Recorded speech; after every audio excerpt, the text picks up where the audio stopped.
Imagine having everything we ever dreamed. Don't you want it? Can't you see it? Imagine first audition after college, I get the lead. Well, of course, you gotta believe it. Sharpay and what's his name? You know what? The dynamic between Sharpay and Ryan, I think, is a little ridiculous. Just because I'm like, if Sharpay had a gay brother, I think it would be more of a Frankie to Ariana Grande situation and less of a like, the gay brother happens to be so mellow that he's letting his sister shine. Like, you're telling me that a gay older or younger brother is gonna let his little sister like outshine him and he doesn't want it? Like, you know what I mean? Like, I don't know. Also, like, Ryan had a lot of talent. Like, Ryan could have definitely done something with his life. And I actually never really watched Sharpay's Fabulous Adventure, but I know Austin Butler is in it. And that's the thing, Austin Butler, is I know you were in Sharpay's Fabulous Adventure. I know you're playing this, like, I'm a fancy actor, and I'm gonna do sex scenes in Caught Stealing with Zoe Kravitz in an orange lace bra. And I'm a serious actor now who can't stop being a method actor and all this stuff. But actually, your roots are what I'm familiar with, which is the Carrie Diaries. I am very familiar with your work in the Carrie Diaries. I know who you really are. And I've actually seen clips of you in Sharpay's Fabulous Adventure. And so I'm not going to sit here and let you act all pretentious when in reality, you're just a Disney kid like everybody else. And quite frankly, you didn't even have your own show. You were a love interest. So, like, lower your voice when you're speaking to me. Also, the best part of that song is so good, and I think about it all the time, and I sing it in my head all the time. It's literally a vocal stim for me. Is I want it, I want it all. I want it, I want it all. And then Ryan low-key goes in there with like Michael Jackson-esque vocals where he's like, I want it. Dude, that's so hot. I love songs where they do a lot of weird vocal intonations. I love that shit. That's actually why I also love Joe Keery. We're doing our weekly Where is Joe Keery segment. It's not even a real segment. I don't do that because I'm not organized enough to do a segment every week. But it's basically a weekly thing where I'm constantly talking about Joe Keery. Just because this is my podcast. This is actually my podcast and I can actually do whatever I want. So if I want to talk about Joe Keery every single fucking episode, then I get to. Because it's mine. So Joe Keery does really interesting vocal inflections in his songs, and I love it. It makes your song more interesting, and as I always say, it's better to be interesting than for it to be good. You know what I'm saying? I actually was getting into the Decide album with my little sister because I feel like I should really go on a deep dive because this week has been the worst week of my whole life.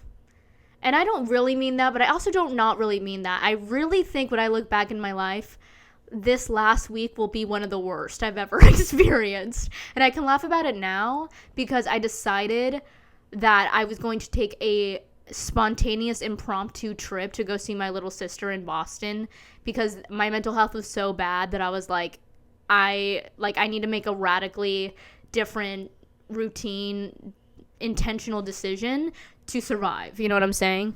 So on the Amtrak there, and I love the Amtrak, by the way. If you don't know, the Amtrak is, I'm sure you do know because I just lived on the West Coast my whole life, so I didn't know about the Amtrak till I came here because trains aren't really a thing in the West Coast, but trains are more of a thing in the East Coast. Anyways, the Amtrak is just so lovely. And I always, whenever I'm on the Amtrak, because I'm not on it super often, I'm on it maybe like once every couple months, and it's just like a real time of like, let me take a breather, let me be on the train, let me listen to an album. And the album that I listened to from start to finish, staring out of the train and really analyzing, was Decide by Joe. And I think it is my favorite album. I think I like it more than his first and The Crux, because I love the experimentalness of this album. And I would go on to say his best song ever is Half-Life. The way it starts and the journey it takes you on, it's like 5 different songs in one song, and the seamlessness in which one part begins and the other part ends, and every single one is so fucking good. And the entire album, and the only reason I know this is because I've literally, if there is a video or a podcast or a piece of media with Joe Keery on it, I've seen it a couple times. You know what I'm saying? So I know this because I weirdly listened to this podcast that he did when he was in Canada filming fucking Fargo, the TV show, which I never actually seen, so I take it back. I haven't actually seen everything he's done, but I know he was doing that, and he was on this his like personal trainer's podcast who became his friend, really. He's having a conversation about that album. Basically, the entire album is a dissection of how he feels about social media and his relationship to it, his relationship to technology, all this stuff. And it's so interesting. It's really about, like, addiction. And it's about, like, the future.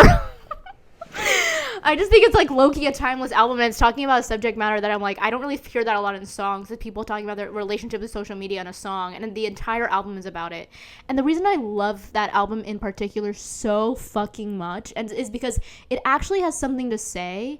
And he's acknowledging, like, I cannot stop going on social media. And there is a track list of the ages, okay?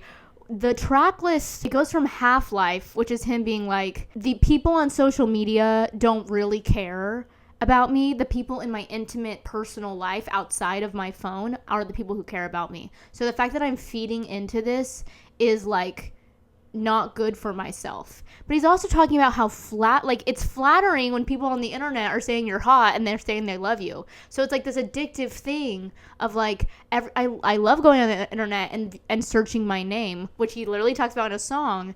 I love, like, validation it gives me. At the same time, it's a disease, it's a sickness, it's an addiction. It's not healthy for you, but it's addictive, so you want to do it anyways. And he basically submits. At the end of Half-Life, he goes like, I want you.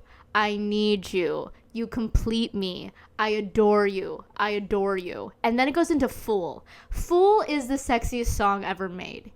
And let me go down the list. The sexiest song ever made is Thriller by Michael Jackson. The second sexiest song ever made is Fool by Joe.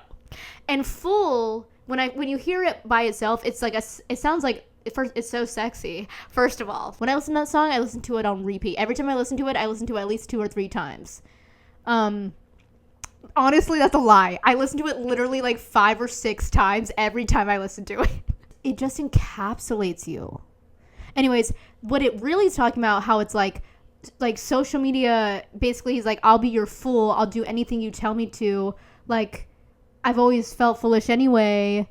He's just completely submitting over to social media. I mean, like, yeah, like, I'll be your fool. You can do whatever you want to me. He has a bunch of different songs talking about it. Okay, I'm kind of over talking about this because it's an album that came out, like, I don't even know how long ago, like, a handful of years ago, and it's, like, not, like, an album that I hear people talking about all the time, which they should be. Like, obviously, I'm passionate about it, and I think it's probably my favorite album ever made.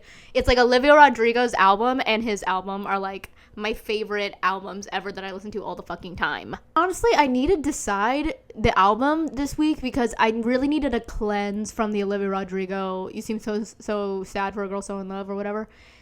I've been listening to that nonstop, like I said on last podcast. It's very cathartic, but it's also like, it's like having too much chocolate. It's like, can I literally eat an entire day just chocolate, different things of chocolate and not get sick of it? Yeah, I could. But if I did that for my entire life, which I actually think I could do that, at some point I'd be like, there is such thing as too much of a good thing, and that's the Olivia Rodrigo album. It's like, when you literally listen to it 24/7 for 2 weeks straight and you don't listen to anything else, it's like, okay, now you need to take a step away and you need a little bit of a juice carrot cleanse, and Joe's Decide was that for me. He also has End of Beginning on that album, by the way. I remember listening to that album before that song was, like, really a big deal because TikTok made it go crazy.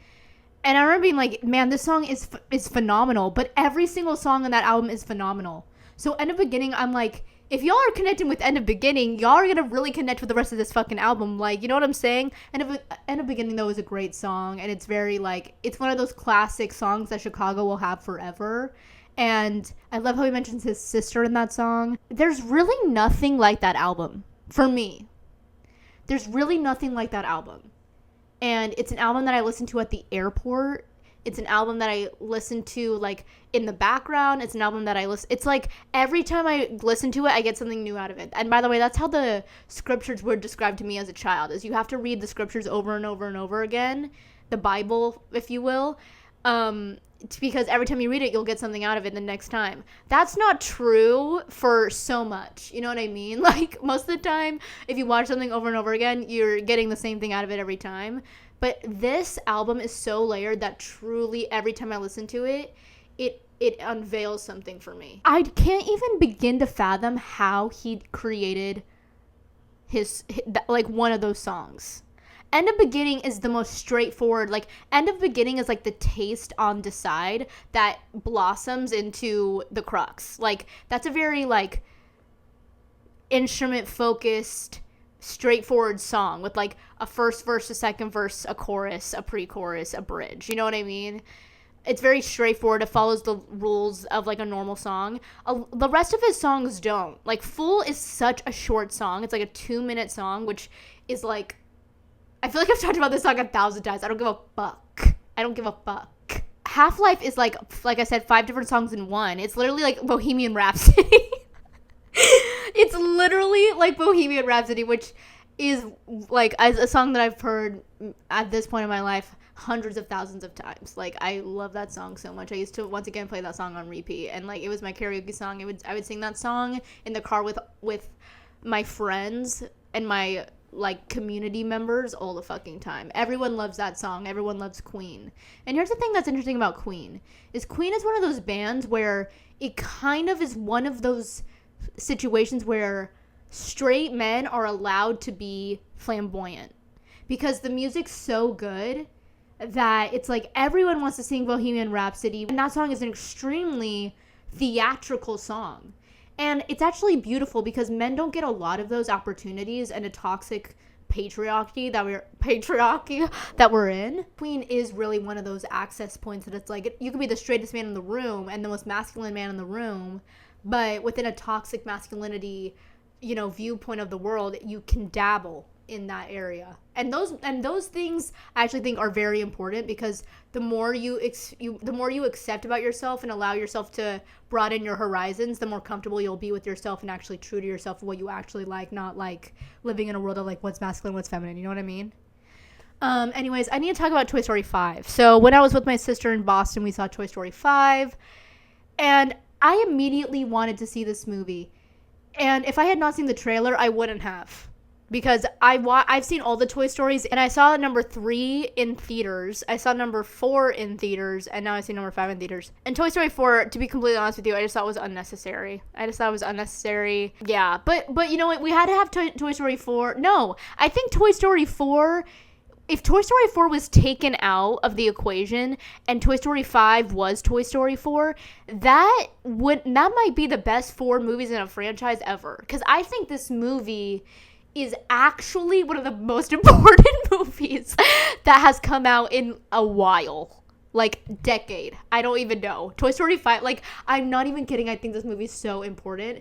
And it goes along with the conversation of technology. So I saw the trailer and immediately I was like, oh my God, I love and understand why they're telling this story. They do the brave thing in the Toy Story universe of bringing in an iPad and making the iPad the villain. And I remember I was dating this guy for like one or 2 weeks, and then he said he was going to buy me flowers, and then he was like, what flowers do you like? What's your address? And I was like, well, bitch, I like lilies, and this is my address. And then he never sent the flowers, and then he was like, hey, do you want to hang out? And I'm like, well, no. Actually, he didn't say no. I ghosted him, which is the worst thing about me. Like, I can confidently say the worst flaw that I have is that I ghost. And it's bad, and I'm not proud of it, but I have no excuse. I'm a bad person, and that's the worst thing about me. I think straight men are just like, I'm okay. I'm think morally, I'm okay with being cruel to them because I just don't care, because I know that they get the privileges of being a man, a straight man. And so I'm just like, I don't, like, you're lucky enough to be going out with a girl, which, by the way, this guy was 29 and, like, fucking a loser. Like, you know what I mean? Like, he was a loser. I'm 23 and cool and hot and interesting. You know what I mean? Like, I actually have, like, everything going for me. This guy's a loser. So the fact that he would play the game of, like, I was thinking about getting you something and then he never actually got it, I'm like, okay, dude, this is, like, I'm not even interested. Like, that's the thing, is people talk about getting the ick. And the thing with the ick is, for me, once the ick happens, the relationship's over. And that's just a brutal truth. Because when I get embarrassed and grossed and cringed out by someone, I literally cannot see them as a sexual being ever again. And it's my battle to inhabit. So don't get mad at me, because you know what? It's my life. That's just the way it is. I can't control what I find attractive and what I don't find attractive. But once the ick happens, I can't go back. And you know what happened with this guy? Yes, the flower thing happened, but he also was like, oh yeah, he's from Texas, so he like shoots a bunch of guns, and he was just like, what's wrong with that? And I was just like, you're making me sick to my fucking stomach. I'm not attracted to you anymore. And that's just the truth.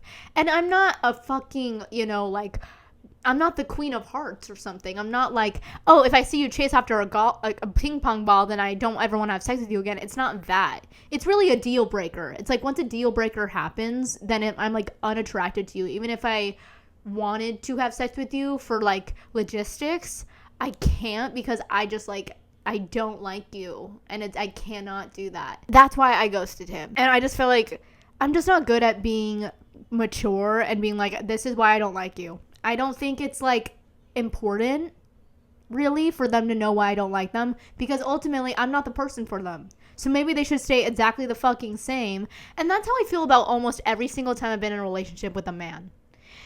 Honestly, because I'm not attracted to like bad people. Like just aura wise, I can't form a relationship with someone who has a bad aura. And it's hard. It's hard because I don't have a lot of connections in my life because of it. But it's the truth. So anytime I'm like in a space with someone and they have a bad aura, I'm getting out of there, because I'm just like, it's not meant to be. I date people with good auras, and I know I just said all those things about the flowers, and I know I just said all those things about him with guns, but he had a beige aura for me, and I was like, okay, you're tall. I've never been broken up with. I've only ever broken up with people. And I'm just like, there is a girl out there who is going to love you sending them Instagram reels of a sunset, and it says on it, send this to the girl that you think its eyes are pretty. There's a girl out there who's going to love that. For me, I'm literally like, I think you're a lesser human being because you sent me that, and now I'm unattracted to you. But that means we're not compatible. It doesn't even matter. Like, I'm not going to tell you I'm breaking up with you because you sent me that Instagram reel. But I'm like, okay, well, this isn't my person if they do that. And you think I'm kidding, but I'm not. But that doesn't mean that they should change that about themselves. Because maybe the person that's meant for them is going to send them Instagram reels back about that. And they're going to be able to bond over that, and it's meant to be. That's how I felt about every single person I've ever dated and ultimately broken up with. Is there is a girl out there for you. You know what I mean? I'm a wild child. I'm not meant to be like, in a cheesy fucking relationship. I'm meant to be in a more nuanced thing. A more like, I'm not meant for the traditions. So I feel like there are so many women that want that. That want that so bad.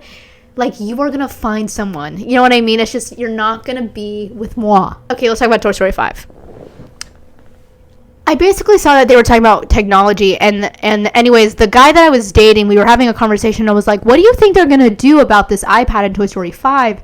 And he's like, I think it's a little too controversial to make technology the villain. Because I feel like that's a little avant-garde and like it feels quite controversial, because it's such a monumental thing of like AI and technology with children. Like, it is a hard, not easy to navigate conversation, because so many people have kids that are iPad kids. Like, it feels like the majority right now. So like, for you to come out with a movie where it's like being an iPad kid is bad, it feels like you're isolating your audience. So that's what he was saying, and I was like, yeah, but based on the trailer, it looks like the villain. And he's like, I don't know. Anyways, it is the villain in the movie. It is the villain. And I was really going into this movie being like, Disney, Pixar, not really Disney, but more Pixar. Pixar, what's the fucking answer, man? What should we do? I'm coming up to you with on my knees, with my arms and hands to the air, looking up at the sky, saying, what is the answer? What do we do about technology and children? What do we do? Because much like the movie Inside Out, much like the movie Soul, much like the movie Big Red, it's like, these are complex issues, girl. Like, what's the meaning of life? In Big Red, it's like, what do you do when you have a bitch-ass mom? What do you do when you... And I love the mom, and I don't mean to be mean about that mom. I'm just saying, like, they didn't get along, and she was really strict, and her kid was, like, having fun as a little kid, and, like, it was just a strict household, but there's a reason for that, because she had generational trauma, and it's actually healing, and it's a great movie. I recommend Big Red. Anyways, what do we do? And honestly, like most children's content, it actually gives you the answer. The answer is that you need to have a relationship with both toys so that you can play make-believe, and you can use technology as a tool. You can use an iPad as a camera, as a satellite, as a way to like message your parents even. You can use an iPad for so many different things. We all know it's an inevitable thing that technology is going to be a part of children's lives. It's just how much should it be in children's lives? And I think basically what I got from the movie was like, you don't need to have like games on the iPad. The game should be the make-believe that the children have with toys. That should be the game. But having iPad games and giving that to a child is like this soaking thing where they don't develop friendships. And here's something that's interesting about this movie, and I think it was actually a great point, is once you give a child an iPad, there is things happening that you don't know. And as a child with an iPod Touch at the ripe age of 5th grade, whatever the age is, I can honestly say things were happening on that iPod Touch that my parents would be shocked to find out now was happening. You know what I mean? You cannot control, once a child has access to the internet, you cannot control what happens. And in the movie, she gets cyberbullied on her iPad. Little Bonnie, oh my god, little Bonnie gets cyberbullied. Oh my god. Oh my god. See, you guys say Toy Story 5 is stupid, but then wait till you hear this. Jessie is going through some PTSD in this movie. We've all seen When She Loved Me scene with her original girl who like abandoned Jessie by accident. You know what I mean? And Jessie felt like it was her fault. Okay? One of the most heartbreaking scenes ever. When She Loved Me scene is one of the most heartbreaking scenes ever. I have to say, like, I don't give up. Dude. And then she's going through trauma because the same thing repeated with Andy. She got given away. And now Bonnie is abandoning her toys because she has an iPad. And she's like, I'm a bad toy. I'm a bad toy. And she's taking it out on herself. And then she goes to the OG girl's house. She goes to the OG girl's house from the When She Loved Me part. And she walks up a hill, the same hill that she always fucking walked up when she was like fucking 20 or 30 years ago. And she finds that in where the tree is, there is a lunchbox filled with memorabilia from this little girl's life. And she is all grown up now. And she named her daughter Jessie. She named her daughter Jessie. She named her daughter Jessie. Because that's how much of an impact Jessie had on her. And you know what? Trisha Paytas named her daughter Malibu Barbie. That's how much of an impact that had on her. You know what I mean? Your toys matter to you. And it is so real. For you to name your kid after your favorite toy, that's so real. And it shows, like, these toys have actually lived a life. Because what is life? What love is really? What impact or legacy is that the people who loved you now carry on things about you within them, and part of their identity is like formed by you being in their life, and part of the way they move throughout the world, or part of the way their mind thinks, is that you're always going to be a part of that. And not in a crazy way, in a sweet way of like, now every time I go to See's Candy, I get like a lollipop because my grandpa loved See's Candy lollipops. That's something that now I do because he impacted me, because he loved me, because I loved him, and I carried that with me in my life. Things like that. That's what living a life is. You know what I mean? These toys lived a life. These toys impacted these children, impacted these people. And children embracing and make-believe time and play is one of the most vital things about being a child. Because you don't really get that type of shit when you're older, unless you intentionally do it, which I'm not opposed to looking at that as something that I try, is make-believe time again. But especially in this one, it's like Bonnie is creative and interesting and strange and adorable and all those things, but not everyone's like her. She has to go out of her way to find friends, and technology can help you connect with people. And that's fucking true, in both a bad way and a good way. And that was going back to the iPad. The thing about the iPad is, in the movie, she's getting cyberbullied by a bunch of other kids saying like, oh, you still play with toys? You're a baby. And the mom looks at the iPad and she's like, oh my gosh, my kid's being bullied on the internet. The mom doesn't know what's fucking going on in Bonnie's fucking iPad. She doesn't know, because once you give a child an iPad, you don't know what's going on the iPad. And she's literally being cyberbullied, and she's like, what, 5 or 6? It's ridiculous. And that was important, I think, for parents to see. Sorry, it's true. Sorry, it's true. Once you have that, once you give a child an iPad, they could be getting cyberbullied, and you just do not know or have any control or like protection over that kid. And it really is just crazy. It's just crazy. But anyways, Bonnie makes a friend using technology and her toys, so that using her lily pad or iPad, and it's really cute. I think it's a terrific movie. I think everyone should see it. I think it actually gives you an answer of what to do, as opposed to just giving you a problem and then commenting on the problem. It's giving you a solution. And no, there's not a lot of solutions nowadays, because as my college professor, who got arrested later for low-key being a pedophile, once said, it's easy to burn down a house. It's hard to build a house. So it's easy to cast judgment and negativity and say, well, the education system is awful. We should get rid of it. Okay, but then what's the solution, girl? What do we teach? You know what I'm saying? Like, what's the solution? We don't have a lot of that. And that's actually going back to something that my Lord and Savior, Mr. Rogers, would say, which is, in moments of tragedy, look for the helpers. Look for the people finding a solution. That is what you do in moments of tragedy and chaos, is you find the people who are making a difference and working towards a solution every single time, and you add to that, no matter what's going on. And I think that was gorgeous. I think that was beautiful. And I also want to say, this movie, Toy Story 5, is Jessie forward. Jessie's the main character. And I love that transition, because you still see great moments with just Woody, with just Buzz, with Woody and Buzz together, with Woody with Bo Peep, with Buzz with fucking Jessie. Like, you still see all the moments you want to see, but Jessie is leading the story and having the A plot line. And I think that's great.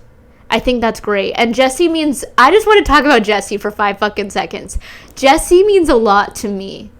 And I think it's so important for little girls to have characters that they see that are in charge and are loud and are brazen, and are like Jessie is adventurous, and she's bold, and she's like speaks her mind. And seeing that as a little girl really meant so much to me. And even her having a braid in her hair, I know it seems silly, but even her having a braid in her hair is like that, just giving a little girl someone to like like on screen and speak on screen, who is like standing in their fucking truth, bitch, is fucking real. And Toy Story 2 is one of those movies that I had on DVD and I would play in my DVD player all the fucking time. And I do think Toy Story 2 is superior to Toy Story 1. I think Sid, as a little girl, I'm like, I want to see a Barbie or a fairy, or I want to see, like, a fucking princess. I don't want to see a kid in a skull t-shirt and a dirt, like, being fucking weird with his toys. You know what I'm saying? Like, the whole, like, monster toy situation, it was a little much for little old me. So Toy Story 1 scared me. But Toy Story 2 was where I had Jessie, or was where I had the cleaning scene where where Al of Al's like toy barn, he sent this guy over to professionally clean Woody. That like scene that for OCD kids fucking made you wet in your seat. That scene was in Toy Story 2 as well. So you got Jessie, you got the cleaning scene, you got like the evil inspector. I'm pretty sure Barbie's in that movie too. And Barbie and Ken are not in Toy Story 5 or 4, but they are in Toy Story 3 and they are in Toy Story 2. And I'm like, Barbie and Ken were really comedically strong duos in those movies. And because they keep moving and moving and moving in their settings, and like the first two movies were in Andy's room. Toy Story 3, they changed the entire thing. You don't see Andy ever again. Like, that's a huge theme because they're going into a fucking pre-K or something, a daycare. It's like there's a whole new cast of characters that really flipped it on its head. Toy Story 3 is phenomenal too, by the way. Toy Story 3 is kind of like Cars 3. You're like, it's the third. What's the big deal? Cars 3 is a phenomenal movie by itself. By itself as a singular movie, terrific. Excellent. Deserves an Oscar. I don't know if it won the Oscar, but it should have, and I hope it did. Legit, Toy Story 3 is the same. Okay? Toy Story 3 and the Lotso Love and Bear villain. Bitch. That's that movie. Let me tell you something about the Lotso Love and Bear as an archetype of a villain. And this is what I always say. Life is about the juxtaposition, baby. Okay? Literally, on one hand, is you have to love something and it to turn evil for it to actually be scary. If you're afraid of sharks from the moment you're born, it's like it, and then a shark scares you, it's like, oh, I knew that was gonna happen. It's not that. It's like, it's scary, but what's actually scary is trusting someone and then they betray you because you're like, fuck, my intuition was telling me that they were right, like that I could trust them, and they actually betrayed me. Like, I don't trust myself. That's what fear is, baby. And so with Lotso Love and Bear, you trust Lotso Love and Bear. He's an adorable fucking purple bear, and he smells like raspberries. And then you find out that actually he's running this whole fucking operation and is fucking like terrorizing this whole fucking daycare.